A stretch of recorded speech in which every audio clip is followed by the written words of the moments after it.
माझी क्लायंट सांगते तिच्या सासूबाई एकच गोष्ट खूप सिरियसली घेतात, ते म्हणजे जेवण. आणि ते एक फॅमिली टाइम असतो.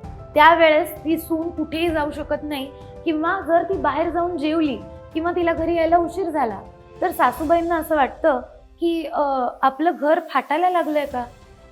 नमस्कार, मी Mugdha Chandorkar Dake. I am a psychologist. आज आपण बघणार आहोत मीराला आपण ह्या सिच्युएशनमधनं बाहेर कसं काढलं. सुरुवातीला जेव्हा क्लायंट माझ्याकडे यायची तेव्हा ती भयंकर त्रासात असायची.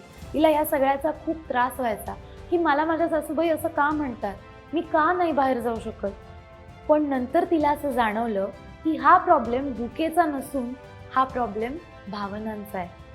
सेशन्सच्या माध्यमातून तिला असं कळालं की ती जेव्हा जेवायला जात नाहीये तेव्हा घरच्यांना असं वाटतंय की ती घरापासून दूर निघून जाते. त्यामुळे तिला जेव्हा एकटं बसावं वाटत होतं, थोडी शांतता एक्सपिरियन्स करावी वाटत होती, ती सासूबाईंना म्हणाली, आज ना माझं डोकं फार दुखतंय, त्यामुळे मी शांत आतमध्ये एकटी जेवू का. सासूबाई तिला काही म्हणाल्या नाहीत, पण नंतर आपोआप शांत झाल्या.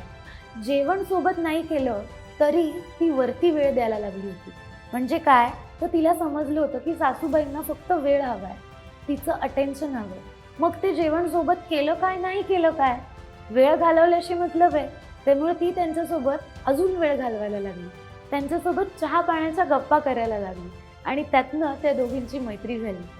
एकदा तर मीराने तिच्या सासूबाईंच्या आवडतीचा मेनू बनवला आणि त्या पहिल्यांदा तिला म्हणाल्या की अगं तू पण थकतेस, ठीक आहे, आय अंडरस्टँड. कारण त्यांनाही समजलं होतं की जेवण सोडून त्यांची सून आदर गोष्टींमध्ये सहभाग दाखवते. तुम्ही अशा सिच्युएशन्समधनं जाता का?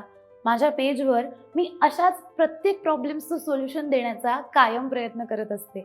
जर तुम्हालाही तुमच्या मनातला गुंत सोडवून हवा असेल तर मला नक्की DM करा आणि फॉलो करायला विसरू नका.